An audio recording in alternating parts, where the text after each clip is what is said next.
thank you for being here so early in the morning at 9 o'clock. My name is Daniel Rodriguez. I've been at Palo Alto for 30 plus years in a number of capacities, counseling, some administration, quite a few years as a department chair, and more recently in the last, I guess, 8-9 years, been teaching the EDUC courses. And EDUC, as you are aware, is a course that's required for first time in college students with fewer than 15 hours of college level work. And, we did some research back in the early 2003, 2002. And what we found out is those individuals that are taking EDUC or at that time it was called orientation, perform about 30% better than students who do not. They have more hours completed. They have a persistence rate that's greater, and they also do better. Also even in online courses. Okay, so and with me also today, Tony. Do you want to introduce yourself, or maybe I'm the person who needs no introduction, right? Yeah, I just so I can undo all the bad reputation that I need to. So I'm the faculty senate president and what am I, assistant professor of psychology at Palo Alto. That's all. Okay. So one of the things that we came up, this is something that that had been kind of simmering, percolating, around in the last several years, in the last 5-7 years, this Mijo Syndrome. And of course, the question was, does growing up as a Latino male negatively impact performance? And so, of course, Mijo, we say Mijo, but it's mi hijo, so it's actually two words. But in the use of it, we've kind of collapsed the term. Of course, it literally means my son or son. And I think that in the English culture, we say son, do this or do it this way. So I think that there's several, and in Spanish, in the Latino culture, we say mijo. So it's a friendly and informal greeting, usually when an older person addresses a younger male. Okay. And one of the things that we found, or one of the things that we thought or one of the things that I thought that we saw in EDUC courses was that the issue that Latino males, maybe I kind of had a hunch that maybe Latino males were not performing academically as well as females. And I kind of wanted to get your perception whether this is actually the case. Do you based on this title, are you seeing that maybe in your classes, this looked at EDUC specifically, but in your classes, in your biology classes, in your philosophy classes, in your political science classes, in your math classes, what is it that you're seeing? And what we want to do is we want this to be a kind of an interactive. We wanted this to be an interactive session. So anybody, what are you seeing, and do you see that Latino males maybe are not performing as well as females? Daniel, I would have to say that generally, yes, that's true. And that's why I came to this session. I'm interested. Why would that be the case? But yeah, I do see that. And can you teach speech? Yes. Okay. And anybody else, like in the biology classes or history classes, are you all seeing maybe the same thing? Dan? Uh-huh. Dan, this is Peter. Yes. Before right now, I wouldn't have limited it to Latino males. It seems to me it's a general problem across the board with male performance, not just Latino. So I'm not sure I would have any experiential basis for differentiating Latino male performance from other male performance. Yeah, and you're right, Peter. I think that we're looking around the country, and we're finding that academic performance among males in all areas is probably decreasing, but I think that there's a little bit more, you know, with individuals of color. Okay. So anybody else? Dan, I've seen it for 30 years. Okay. You know that. I mean, Yeah. I've been at Palo Alto as long as you, and this, as soon as I saw this topic, I said, well, of course. Yeah. And it's, I kind of agree with Peter. It's a little bit, it kind of goes both ways, but when I saw the topic, I was intrigued. I wanted to know if there's any research out there. The only thing I was able to find was that for every 100 males graduating from college, we've got 130 females graduating, but that's nationwide. And that doesn't differentiate, you know, ethnic, race, anything like that. Yeah. It's a problem. And I'm just intrigued to hear what you guys have to say. Yeah. And you know, again, if you were to break it down demographically, it would be interesting to look at that. And you know, and that's exactly the case here. You know, Rob, is that you know, there isn't much information out there. There's some general information out there, but whenever you start, you know, breaking it down, you know, into demographics kind of a thing, I couldn't find anything. You don't find anything. Yeah, you know, if I can add that, then so that's really a question we're asking. So we know the research on you know, gender performance differences. They do exist. They're real. The question that comes up is whether some of these differences are attributed to culture specific. I think some of them overlap, but some of them may be culture specific. We are in San Antonio. We have a very large Mexican American population, and it's kind of interesting just in conversation with colleagues, people who are Mexican American, faculty, staff. You just mentioned the word Mijo. Heck, even if you just say Mijo Syndrome, people right away resonate with it. You know, like, yeah. In fact, I heard a couple of people say, I won't share names, but you know, one, yeah, who says, I haven't heard of the Mijo Syndrome, but I know it exists. And other people who say, yes, I can walk into a classroom and I can single them out, right? So it is kind of like exploratory research. You know, we know this is out there. So when we look at Mexican American students and the you know, the Mijo Syndrome and performance, there's nothing, but there's a lot on a broader, in terms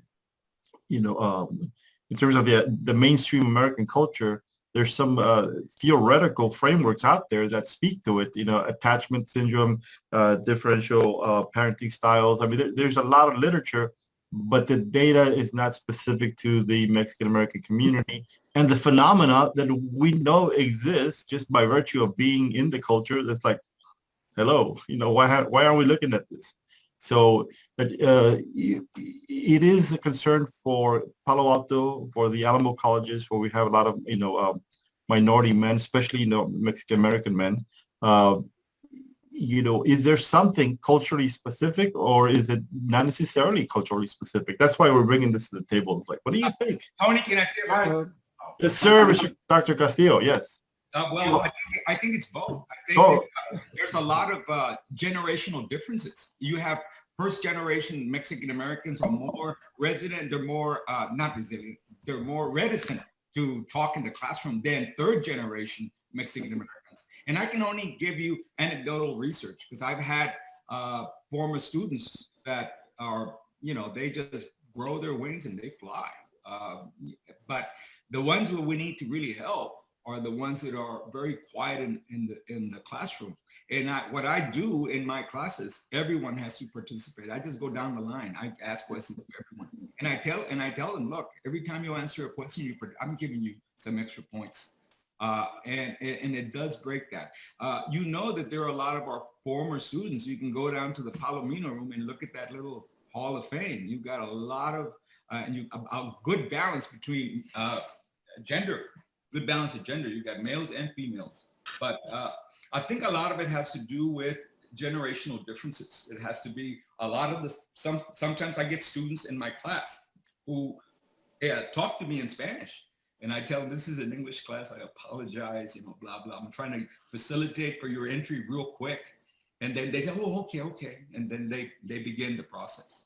I hope that answers that part. One of the things that I've noticed, just kind of, I guess, assimilating to the San Antonio culture, going to school at UIW and UTSA and kind of being immersed here, I think you notice that this Mijo syndrome is partly due to the young ladies and women being more driven. So part of its drive, I think this is all this anecdotal, right? This all qualitative, my own personal, just what I've noticed. But then I also think it goes back, so part of it's the women being more driven, but it's also part of men seeking cash and jobs and careers over the education. So some of it's just, I'm here because my mom told me to be here, and I'm just kind of here, versus where you might see women. I worked at a historically Black college before I worked here, and the same kind of thing was happening, where you had young Black men just kind of just going through the motions and not being driven in the same numbers as you would have women. So part of it, yes, what you're saying is generational. I would agree that our older students are definitely more driven, but I also think when it comes to gender, I would say that the women are more driven, and maybe and I guess that's why we're here to kind of figure out, but maybe it's partly because of a lot of men don't have men in their lives. And so they are kind of just placated. Well, my mom will do this for me, or my grandmother will do this. And so when you're raised that way, then your drive to lead and perform is kind of just satiated, where you're just like, well, somebody else will do it for me. Whereas the women are saying, no, I have to do this because I was raised by a single mother. I'm probably going to be a single mother. I have to take the responsibility and do better for my family. So I think it might just be perspective. Yes. From So, their Dan, this is Yes. Veronica. I think it's two things. So one might be just what James was that you just said about single parents, but also just about strong women in the families, especially in Hispanic families, whose primarily take on the responsibility of raising the kids. It's just kind of inherent in our culture. I think it's definitely changed as generations have changed, but I still think long and hard about how that impacts the Mijo syndrome. And my daughter would tell you she didn't have a chance from day one, because that's just how she feels between her and her brother.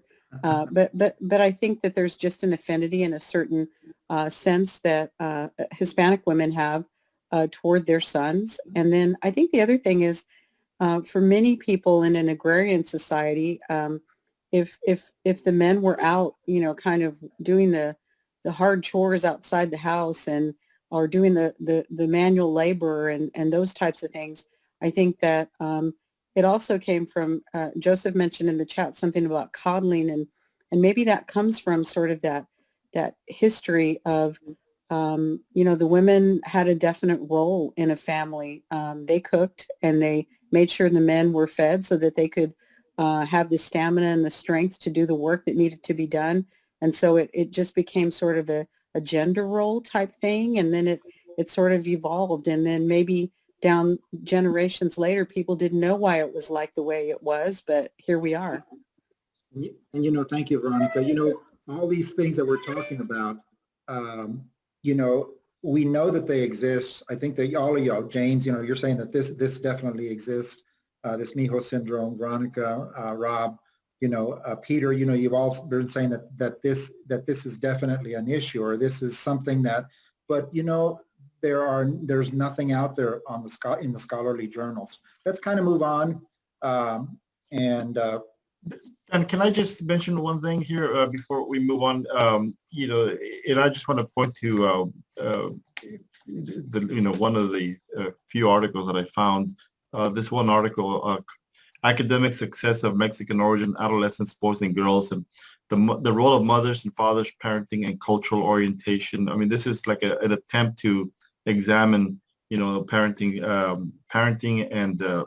and even performance of adolescents, academic performance. And they do find there's a link the research just hasn't been done to figure out what the relationship is, and it can get complicated because in some cases what they're saying, maybe it's not necessarily the mother who is coddling the child.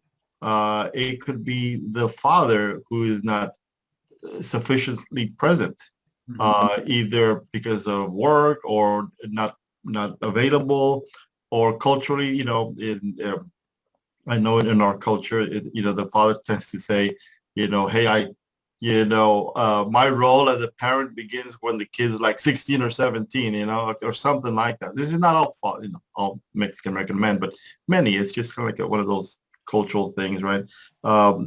So the dynamics need to be teased out. Okay, what does that mean exactly? How does that affect performance? I'd like to add that what I see as a common theme, what's coming up here, is that there's this learned helplessness, whether you're a single parent or whether you're being raised by a single parent or both parents, or your abuelitos, abuelitas, grandparents, that they do coddle perhaps. And I know I'm not trying to sound as though it's for all, but in some, and I'm thinking of some students that I've had that have visited with me pre-pandemic, came into my office and had a lot of concerns about how they weren't allowed, and these are Latino males, not allowed to be independent, not allowed to venture, and almost tímidos of any kind of action that might appear as though I'm going against my parent. And so the idea of being indoctrinated with no, even to defer to respect, and it gets a little, it gets confusing for the person, for the individual, the son. And so I wanted to add that piece, but I kind of look at it as it's a learned helplessness and sort of a double sword. Yeah. I've got a question about the economic responsibilities, of Latino men and Latinas, just because I feel like, in my classroom, I certainly see the coddled men there, and they certainly have their struggles, but there's another subset of it's always Latino males, and they are struggling to manage full-time jobs with school. And they oftentimes come to me with issues where their job schedule, be it at Toyota or HEB or wherever the case may be, is conflicting with class times because the hours are sporadic. And so I don't know if that's just, something that, Latinas are also dealing with in terms of working full-time jobs, but they're able to better manage their time because of these added responsibilities, added expectations, or if there's something separate there. And I want to add to that, Dan, before you speak to it, the idea of asking for help, like Latino males and the issue about, I need to say that I can't do something. I wanted to add something. I wanted to pitch in another perspective that I don't think we've touched on, that I think is a big highlight for the Mijo Syndrome in Mexican American families. I do think that a lot of Mexican American boys are diagnosed with like ADD or ADHD, and I think that from a very young age, they're losing sight of their own capabilities, and they're feeling less than. I know that females are not diagnosed with ADHD as much as boys are. And I think that also plays a role. And moving forward from elementary, middle school, all the way up to high school, I think they kind of lose their self-esteem. And therefore, when they're being thrown into, you got to go to college because, this is what we said you would do, they have that lack of that self-esteem, and being academically challenged has been an issue for them since elementary maybe, or middle school. And I think that also plays a role in their performance. Yeah. And And I think that was a kind of the question that we were looking at, whether it is a Mijo syndrome defined by something else, or are there other factors that maybe the males have to maybe work more, or are there some conditions there at home that are keeping them from doing academic work? So what is that? And really interesting, all of the things that y'all touched on. And again, we can look at this, and there's really no definition. This Mijo syndrome is not from a scholarly journal.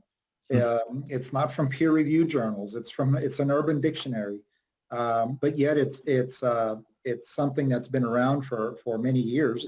I think that we can all agree that it exists. All of y'all have been talking about it, and we agree that it does exist. You can ask, if you want a kind of a spin-off on this, is there a Mijo syndrome? Is there a Mijo syndrome also as a result of this? I want to put something. I'm an early childhood teacher, and I look, is the Marilyn say about the more boys have ADHD. I think it's because it changed everything. Like, for example, the body of the young child, like boys, is more active.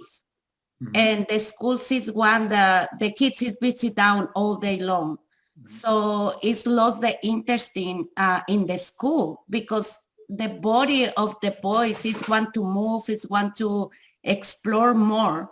So it's lost the interest in, like, women's is more like sit down, be in the house, because you're teaching like that. Like, for example, if you're Latino, I'm Latina, I teach my the women's, the daughters play more in the house with the dolls, to the kitchen, to the things like that.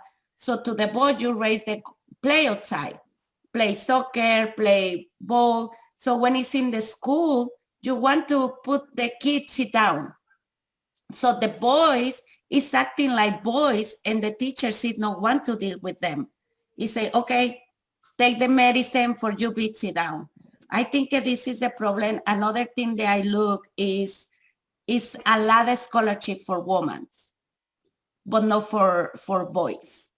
I think the society is push more women, like growing up, because it's the more they have the kids. So that's why the government is want to push more the women, because the women is to stay with the kids. So it need make more money, the boys. So, but I think it's wrong, because the boys is more jumping and put more kids everywhere. But I don't know. Okay. So one of the things that we did is we looked at students. We looked at we did some preliminary and I'm not even going to say we looked at research. We just kind of looked at some of the factors and of the participants in this study. And what we did is we compared the males versus females. Okay. So what we did is we compared, if you can see here, we took an EDUC class, an EDUC 1300 class, and in one group, in this group up here, the all-male group, okay, there was 20, okay, that took an EDUC course, and what we wanted to do is look at their performance, okay, and we recruited these males. This is the PAC men group. Okay, so we recruited, the advisors recruited, and this was a class specifically for males that was taught by yours truly.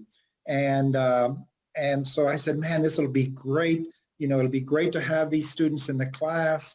It's really, really, really looking forward to that. Then I also taught an all-female class that had 19 students in there. And again, this just happened. This just kind of like was a perfect storm. And there was an 8 o'clock class. This was last fall. Both of these, or all of these 3 classes that I'm going to be talking about, were remote classes that were taught this past fall semester. And so we had an all-female students at 8 o'clock in the morning. It just happened that there was all females in there. And I'm going like, whoa, what are the odds of registering an all-female class? And it just happened. And I said, wouldn't it be great? You know, they're about mid-semester. I said, wouldn't it be great to kind of compare the, you know, both of these groups?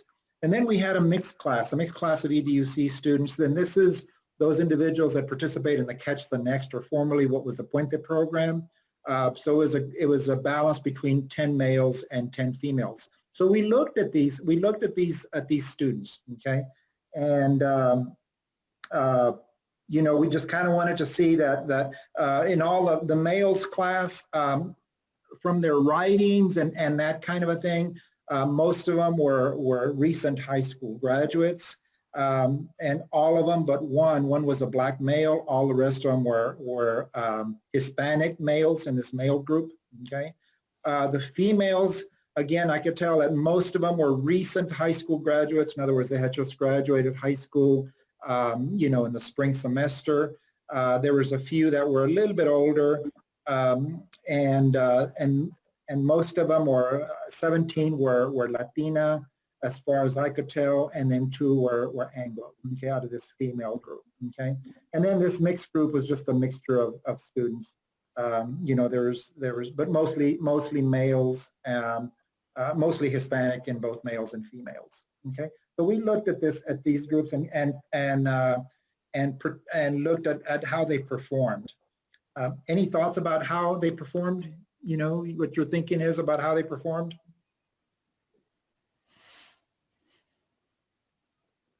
Dan, do you mean just in that class or across the board? Yeah, let's kind of move on, and then maybe the questions will be more clear. So we wanted to look at we said, let's look at a research question, and then Tony said, no, it really isn't a research question, because a research question is a very specific you know, question that you ask about some specific students in a specific class, you know, that kind of a thing. And so, you know, because this topic was so new, and so because we don't really have a scholarly definition for the Mijo syndrome, we just kind of looked at an exploratory question. We just said, you know, what is, you know, when you look at the title of this presentation, does growing up as a Latino male negatively impact academic performance? You know, what is, you know, we wanted to see what our hunch was, just to kind of get a feel. You know, sometimes, you know, every class that you teach is different. And sometimes you have students that you just know are going to do really well, and sometimes for whatever reason, they don't. And so this was a hunch, you know, with this class. What were the things that we would see? So this is what we came up with, you know. Are male students, okay, performing equally to female students in college courses? What are you, I think that we got some feedback, but what is your sense? Are Latino males performing equally to females in college level courses? I don't think they would. I can tell you in my courses, the high performing students are the females. Now, you asked a question earlier about in the sciences, how are they performing? I can't answer that generally, but I can answer it regarding my classes. And I'm the microbiology guy. Most of the classes that I teach are microbiology for allied health, and most of my students in a class of 24 people, if I get 6 males, that's a big semester for males in my class. Wow. So most of my students are females. One of the things that I can tell you absolutely is that all of the high performing students in my allied health micro class have been the female students rather than the male. So if you were to ask me to speculate, I would tell you that probably the males are not performing equally to the females in college courses. At least my experience is that they are not.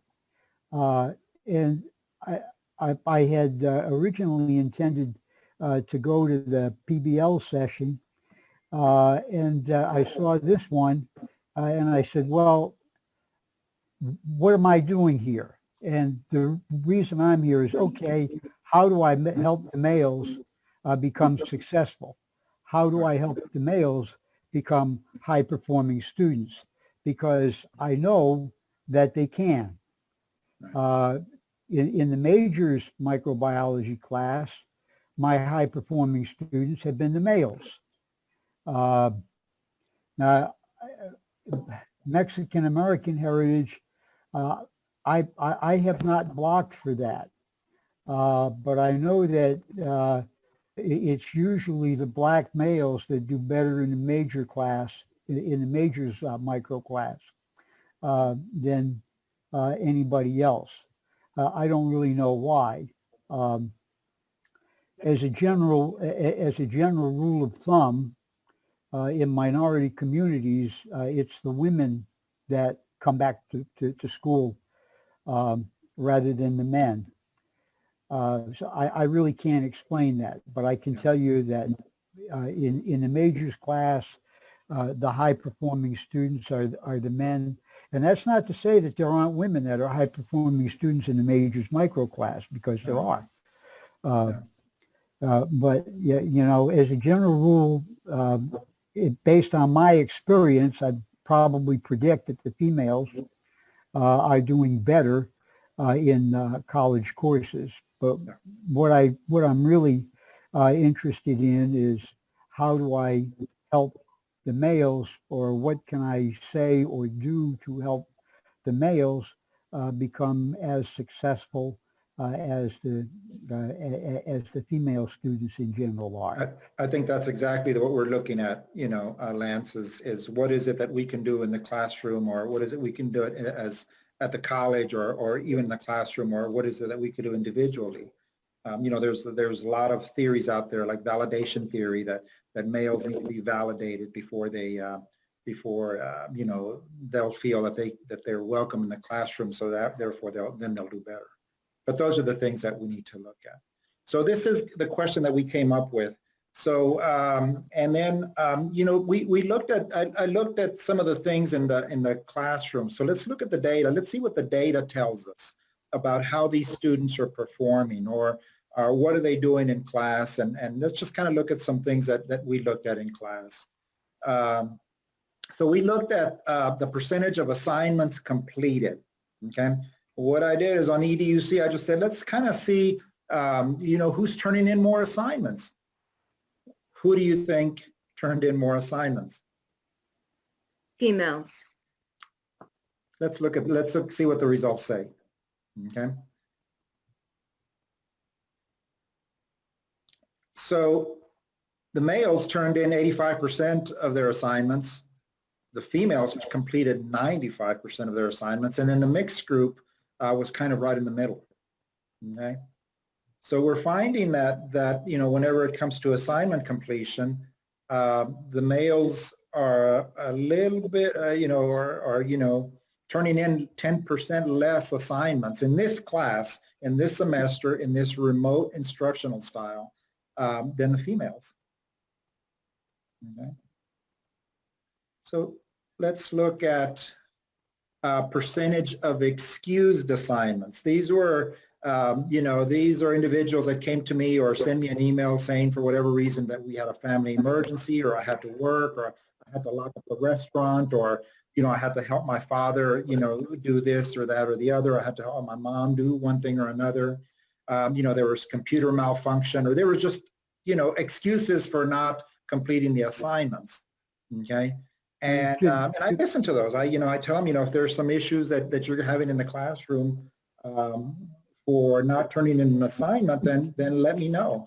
So go ahead. I'm sorry, I didn't mean to interrupt. I get the same thing from female students in my classes.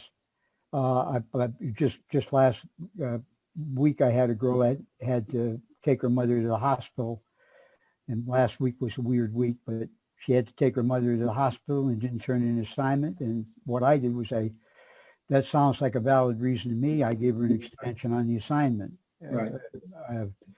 When with the males, do you give them I'll make it students. Do you give them do you notify your students that this is what they have to turn in this week? And did everybody get the same kind of warning? Right. Yes. They did. Yeah. Okay. Now then that 10% difference. I mean, given the fact that there are only 20 people involved, you can't really generalize from that. But Yeah. if that 10% difference is probably going to be significant if you had enough observations. Right. So you're right, Lance. Sometimes you need more robust data before you can make. And again, this, the question is whether this is a sample of the population. Probably not. But when we looked at these three classes over the course of the semester, males had a higher excuse rate, okay, than females. In other words, females completed their work for the most part. Males had a higher excuse rate than females. Okay, so that means that females turned in 99.7% of their assignments. Okay, and males turned in 96.9. Yeah, still pretty good. But again, males still had a higher rate of excused assignments. Do you remember what some of those excuses were? That's a very good question, right? Was it work related or many of them were work related. Many of them were saying that there were some that had to share their assignments with others in the household that they didn't get. That they didn't have access to the computer, or because other family members were using it.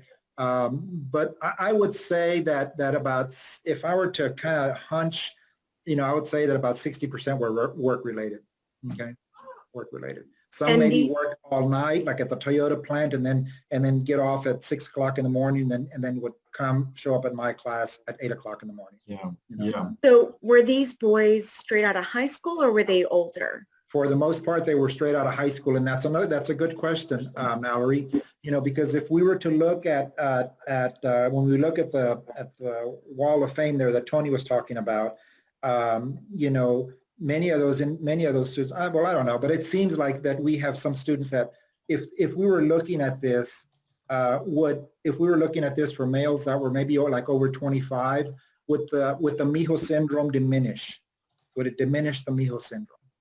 And that's a great question, but those are the kinds of things that maybe we need to study.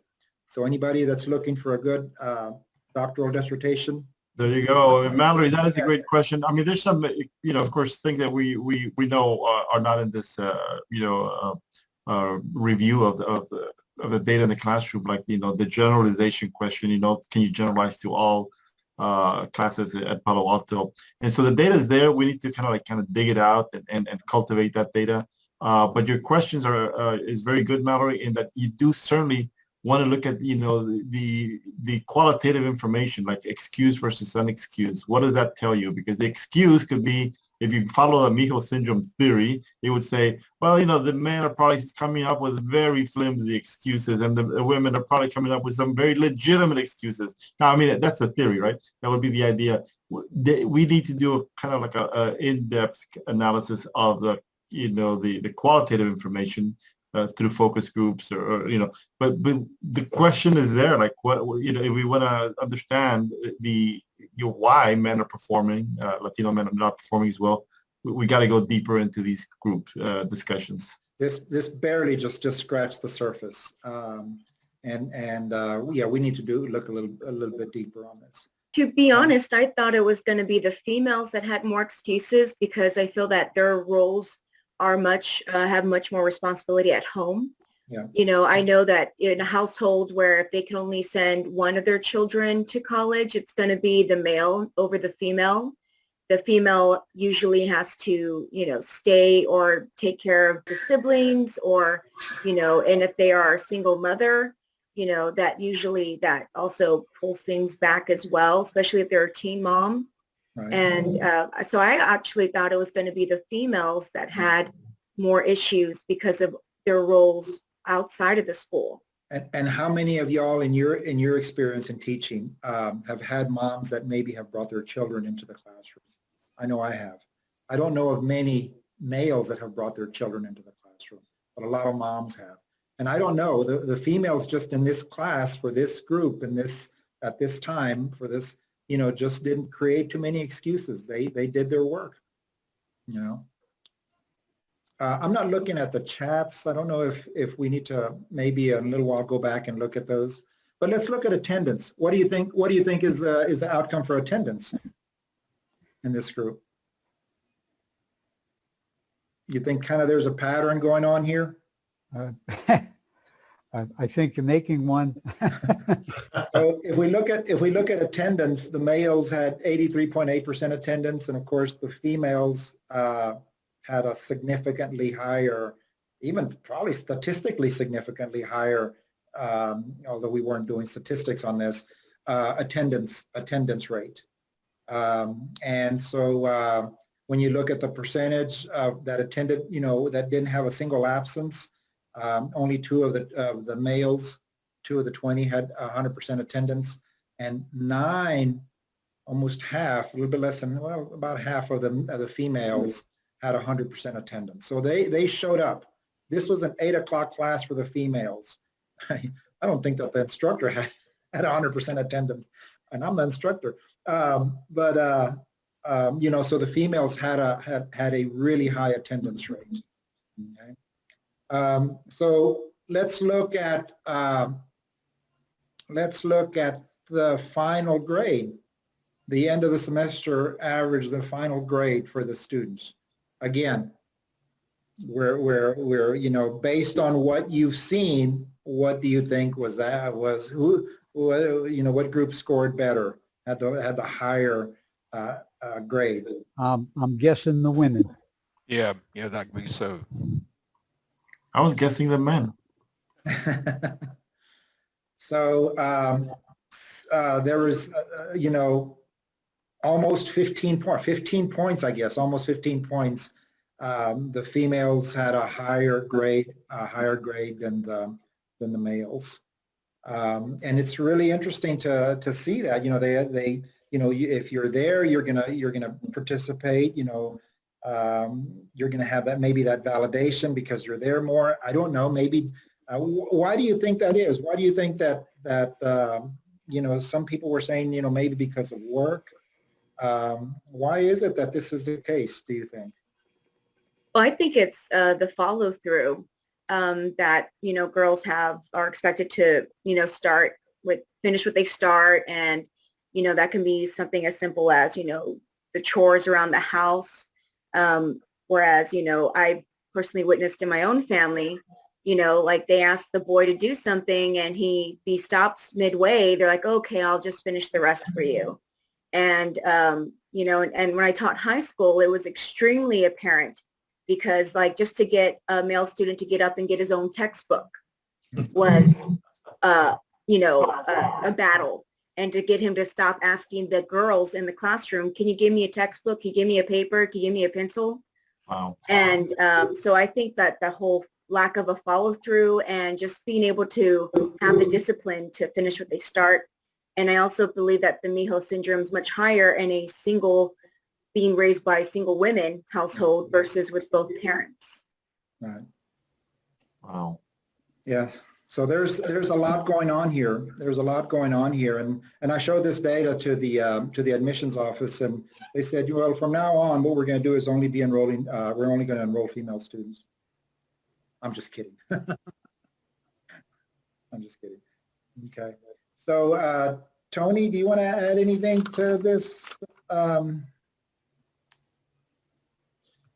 We're gonna show you a short video. I think we're running out of time, so I think maybe we get input.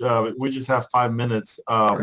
So this is highly exploratory. I mean, when you try to fit data to a theory, it's, you know, there's many theories and there's lots of data. And so Dan has been working for numerous years now, not just his 30 years or so, 25 years at Palo Alto, but also working in the Mail Project at Palo Alto. And there's many ideas out there, and we're really, I mean, this is not an easy one. We're really trying to figure out what's going on with the men, you know, what, and you can take it back to the biological basis, the emotional development of boys and girls, you know, or you go into the elementary socialization of boys and girls.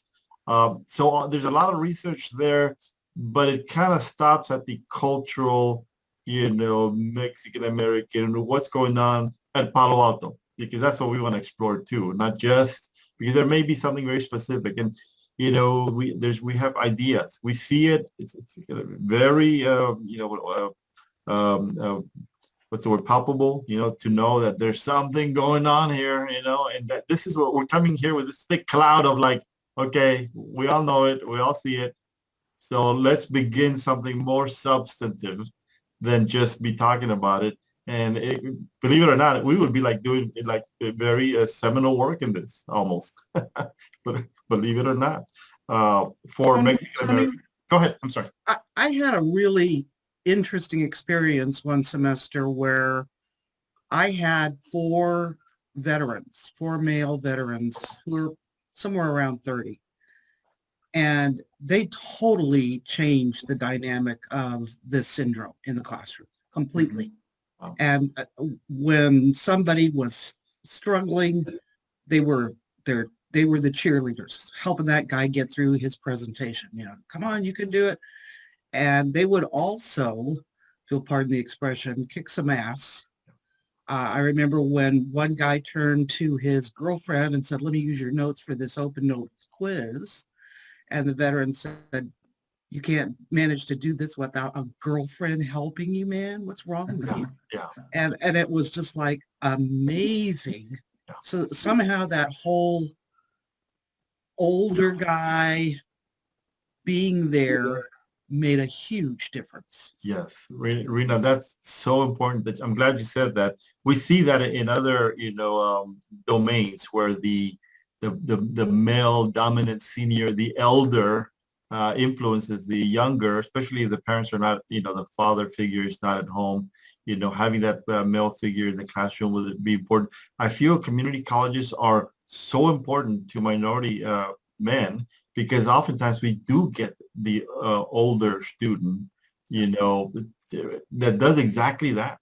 You know, it could be an older female or older male who tells Mijo, "Hey, cut it out." And man, do they line up very quickly. I've seen that in the classroom. So that's an interesting point, Rena, and I'm glad you brought it up. And Rena, when you don't have, when you have, like we did this group that I was looking at this past fall semester, this male group, whenever they were all, you know, 17, 18, or 19, when you don't have that, does the opposite occur? You know, the question is, if they don't have somebody in there that's kind of, you know, their drill sergeant, or their, you know, somebody cheering them on. You know, I almost think that whenever we put young males, you know, in an environment like that, it almost promotes non-success. And I think that sometimes whenever they're mixed in with females, the females will help them and elevate them to perform better. So it's interesting. And where do we go from here? You know, what is it that we do now? Yeah, we're at 1 minute then. So you want to take us to the... What do you want to do? I think we're done, I think. Well, I just wanted to get some input from the group. What's the value of this conversation, and where should this go? I mean, and if you could please fill out the survey that's been sent in the chat. Mm-hmm. Make sure to have that filled out. Okay. Yeah. It raises awareness, and that there's an issue, right? A forthcoming issue. I put in the chat, my dissertation was about adversity. It was for Mexican American women, But again, the similar factors that impede that academic success were identified. And so I put that in chat. And those are across, I'm almost certain they're cross-culture. And so I had added those, the personal protective factors, which y'all are touching on in general, but I see that there's such a great need. I also give my students an activity. It's a self-reflection essay. I think my other colleagues do as well that teach EDUC. I teach EDUC and Adhd. And it's an opportunity for them to self-discover, you know, who influences you, what's your motivation, what's your drive, probing questions to get them to think about it, to really look at their world and see, you know, are you associating with the folks that are going to help you meet that goal? Are you not doing?